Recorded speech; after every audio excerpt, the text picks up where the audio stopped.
with over 500 members of this sector.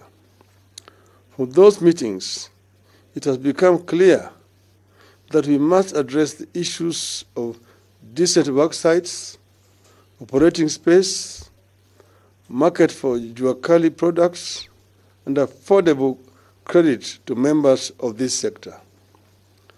I'm also talking with experience from other countries like Singapore, like Malaysia, and South Korea.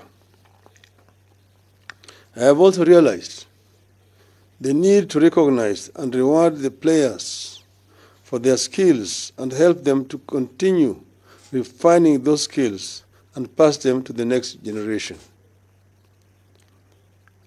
And so today, I am here to announce a raft of measures that I wish to pursue in the coming months and when in government to help lift the jua kali sector to its rightful place in our economy.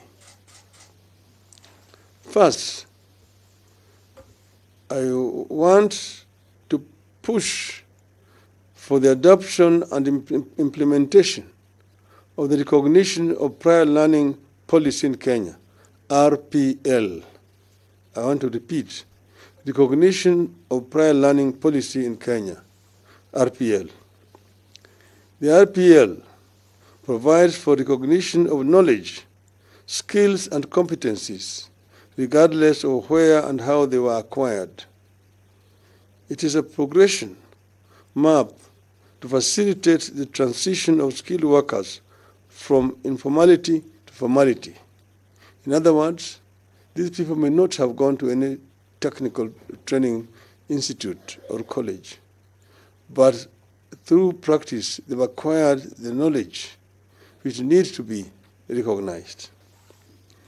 With the RPL, our country and my government will be addressing the needs of millions of Kenyans who flock to work in industrial areas of our various towns, armed with the excellent skills but no certification. They are therefore overworked and underpaid for their otherwise excellent skills. I will give a few examples. Number one, the tile fitters. They are among the best in the world, but because they lack certification, they are unable to directly secure tile fitting jobs. The jobs, therefore, go to middlemen who have papers but no skills, who in turn hire the tile fitters and take the lion's share of the pay. The RPL certification will change this situation completely, allowing our tile fitters to secure the jobs and earn the money directly. Yes. Ukienda kwa manyumba mingi hapa Kenya, kuna tiles, yani nyumba ambayo zimezekwa na vigazi. Wale ambao wanafanya hii kazi wako na ujuzi mkubwa, lakini matajiri wanawaambia ya kwamba watapata shilingi moja kwa kila tile. Hii haiwezekani. Na tunasema katika chama chetu ya Azimio ati inawezekana, lakini hii haiwezekani. Yani hatutaka kuvumilia. Another example, when ships docking at the coast require repairs, our plumbers and fitters only have photo albums to show for their work, no recognized certificates. The plumbers, therefore, lose the opportunities to the middlemen who have papers but no skills. This will change with the adoption of the RPL. I want to give you an example of our experience in Kisumu with the president. We found a ship, MV Uhuru, which had been left there since the collapse of the community. That ship was now completely derelict. We looked for experts, but we were given quotations which were very, very heavy indeed. But we looked for those who used to work for the Eastern African community, those who were in the marine industry. Some of them are now retired, just living at home. And we brought them on board. They were able immediately to identify the spare parts in some of the stores there at the port. They also had the knowledge of the sources of other spare parts from companies in the UK. Those who were procured, these mechanics went into that ship, and within a matter of days or weeks, they completely overhauled the engine of the ship and repaired it completely, and it was able to be taken back to water, and it is now actually plying the route Kisumu to Port Bell in Kampala. This is basically a demonstration of the skills that we have in this country. Our furniture makers at various Juakali points across the country, like for example Ngong Road, we all agree they make great furniture. But many of them have to go through brokers to reach the high-end market where their products are sold at very high prices, while the makers earn peanuts. The RPL policy will enable artisans to get fair market value for their furniture. Na si Ngong Road peke yake. Hata ukienda Mombasa Road, mambo ni haya. Ukienda Kisii Town, huku daraja mbili huku Kisii Town. Kuna duka nyingi pale ambao wanauza viti, meza na vitanda. Bidhaa haya zote zinatengenezwa na Mutiso kutoka Kitui. Alafu wanasema tali hiyo viti zimetoka ng'ambo. Mutiso analipwa pesa kidogo sana ya kutengeneza viti na ujuzi yake, lakini mwenye duka anaenda nyumbani na pesa mingi zaidi. Take automobile garages. Every day, thousands of people flock garages where mechanics with excellent skills correctly diagnose the problem and do satisfactory work, but get very little pay due to lack of certification. Most times, renowned garages whose owners have the papers but no skills subcontract the Juakali mechanics for very little pay. This will change with the appropriate certification from the RPL. Ziwani, Kisumu Garage, na kila mahali tuko na makanika wengi zaidi. Hawa jamaa wanaleta magari zao kutoka Ujerumani, watafungua na wakatengeneza na wapate shilingi 1,000. Kuna wale ambao wanapiga gari rangi. Kampuni inapata 120,000, yule mwenye kupiga rangi anapata shilingi 3,000 peke yake. Hii lazima iishe. We all know the hundreds of very skilled painters who line up every morning at the CBD waiting to be contracted by middlemen who get paint contracts. The fortunes of those painters is going to change with the RPL. Utakuta Osoro, utakuta Kinyanjui, amekaa kando hapo barabarani, hapo ufungamano street. Ukimsalimia yeye, badala ya yeye akupe mkono, anatoa brush ya kupaka nyumba rangi. Huyu jamaa ako na ujuzi mingi sana. Anajua hata kuchanganya rangi, lakini ile pesa ambaye anatapasa kwanza atanunua naye maziwa, kwa sababu rangi inaumiza kifua ya wafanyikazi. Huyu jamaa na ana ujuzi wake lazima aangaliwe. Maana yake jamaa akitoka pale anaajiriwa, anafanya kazi siku mzima, lakini ikifika jioni ile pesa ambayo anapewa ni kidogo sana, na yule middleman ambaye alimtoa kule Ufungamano Street yanapata pesa mingi zaidi. Haya hatutaki kuvumilia. I am convinced that the adoption and implementation of the RPL policy will have an immediate impact on millions of skilled Kenyans who have no formal recognition. I am aware that the Jubilee government is working to launch this policy, a policy.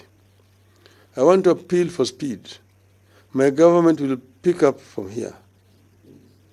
It is long past time to do something for this sector, and that has absorbed majority of the new startups, retrenchees, retirees, school dropouts, and those dismissals from the private sector and public sector organizations.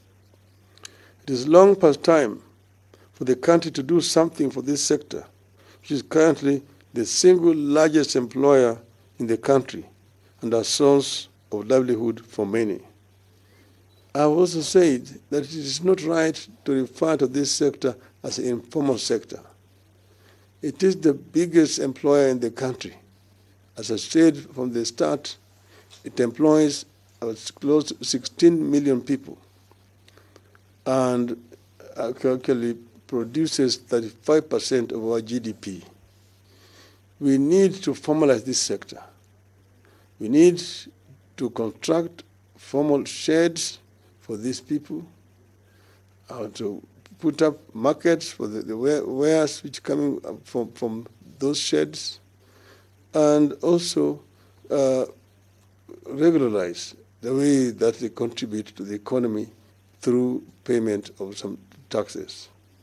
I want to say that we are going to form a partnership to ensure that this sector is formalized and that it succeeds. This is what we are saying as Azimio la Umoja. Inawezekana. Thank you very much. God bless Kenya.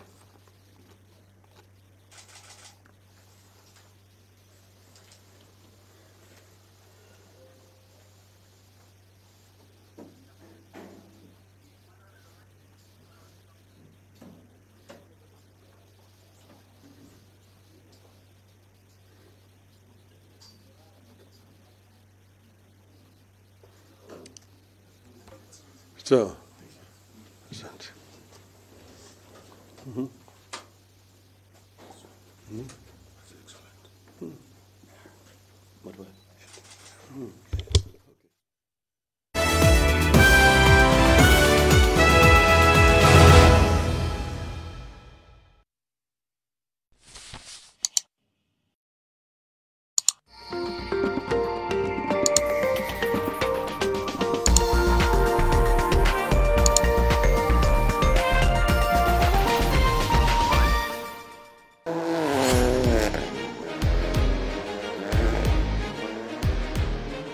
NMG on NTV. Jua kali. Vile nimesema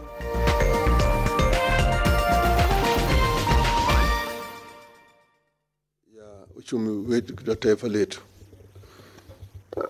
Wengine wanakuwa na shida hapa na pale. Saa zingine wanapata shida kwa upande ya wale walinzi ambayo wanawavamia pale wanafanya kazi na kuwafukuza na kuwanyang'anya hata bidhaa zao. Lakini sana sana kuna wale ambayo wanatumia vibaya. Yaani wale ambayo wanapata faida kwa kazi ya hao watu wa jua kali. Kwa sababu hao jamaa hawana yani vitambulisho au certificates ya ujuzi. Jamaa alimaliza shule, akaenda kufanya kazi, akafundishwa kazi hiyo, lakini yeye hakupata fursa ya kwenda katika chuo chochote ili apewe cheti ambayo inaonyesha kwamba amefuzu katika fani hii au fani hii. Wengi wao wana ujuzi zaidi kuliko wale ambao wanabeba makaratasi. Ati wao ni mechanic au ni plumbers au ni welders na kadhalika. Lakini kwa sababu hawana certificates, wanabaguliwa, nyonywa na wale waajiri. Hao jamaa hawezi kupata kandarasi. Kandarasi inapewa wale wanasema watu wa katikati, wale mabwanyenye ambao sasa ndio wanakwenda wanawaajiri, na mingi ya pesa ambayo inatoka katika hizo kandarasi inaenda kwa mabwanyenye. Wao wanapata tu kitu kidogo. Kwa upande ya wale wafanyikazi kama upande ya welders, wengine kwa wale wafanyikazi ya ujenzi ya nyumba, kwa mfano yani plumbers and carpenters and masons na kadhalika. Wao saa nyingine wafanya kazi, lakini kwa sababu hawana ujuzi, hawana vitambulisho au makaratasi, hawalipwi vile inatakikana walipwe. Mtu kwa mfano anazeeka nyumba, anaweka vigae, na yeye analipa ati kigae moja shilingi moja. Gae moja shilingi moja. Yule mtu ambaye alipewa kandarasi ndio anachukua mingi ya pesa hizo. Wananyonywa na mabwanyenye. Tumesema tunataka kumaliza haya, kuleta ile kitu tunaitwa the RPL, ambaye itatambua ujuzi wa mtu na kumpatia yeye shahada ambayo anaweza kutumia kikazi, ili ionekane ya kwamba yeye na ujuzi yake inatambulika. Hii tutaleta na tutamaliza hii mambo ya unyonyeshaji katika hii sekta ya jua kali.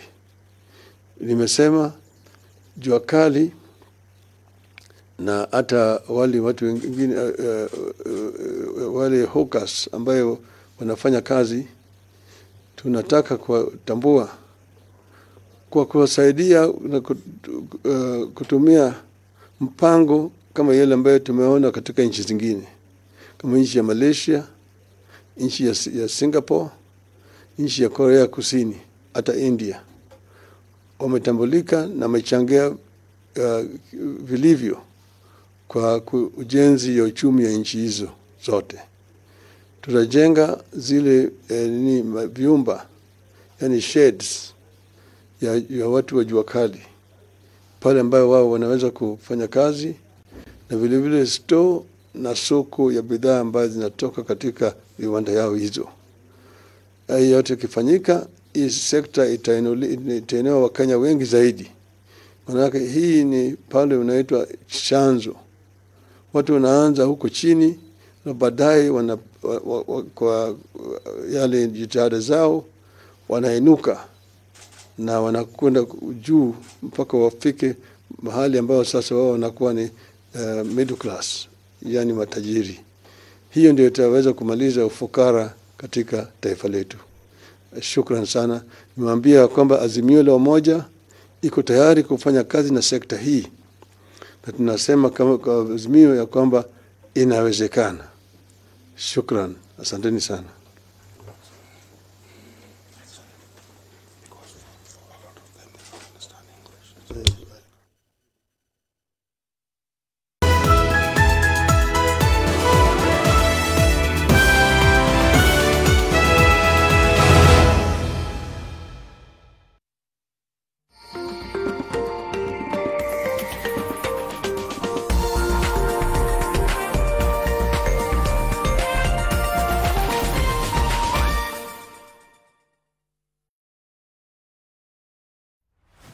Wajua mtu akitaka kukaa nawe milele, hiyo ndo ishara kuu ya mapenzi ya kweli. Upo? Endelea hivyo tuone Richard atafanya nini akijua si eti anakupenda, ni juju umekuwa ukimwekea. Nami nitamwambia Sarah na Sandra ni mtu mmoja. Na si smile hata kidogo. What is there to be smiled at? What do I have to lose? Huyu hapa ni Aisha, mchumba wangu, sio mjakazi wangu. Kwa hivyo kila chote ambacho atakwambia utafanya. Nimesema nini? Nimpatie heshima yake. Heshima zake. Lakini ni sawa tu. Get peace of mind and protect the ones you love with the power of Dettol Bar Soap. It cleans and protects from up to 100 illness-causing germs. So no matter what type of mum you are, trust Dettol.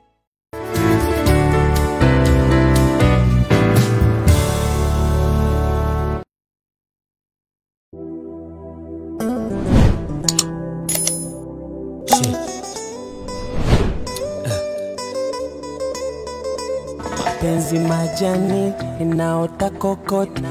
We are So I swear my Viper Entertainment. nimeze nipote. So najua na kujali nipate nikose. Nisipokona silali mpaka nilewe nizime.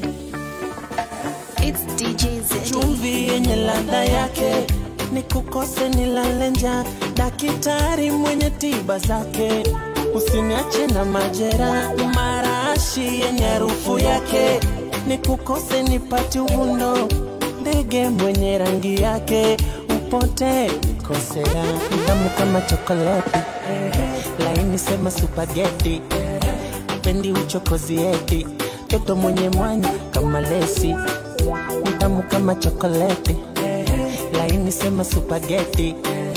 Pendi uchokozi eti, toto mwenye mwanya kama lesi. Bingo bango, katoto mtambo toto mango. Lingo lingo mama, kukua chando siwe. Bingo bango, katoto mtambo toto mango. Lingo mama, kukua chando siwe. Play and dial the hits. This is DJ Zeddy, the certified street DJ.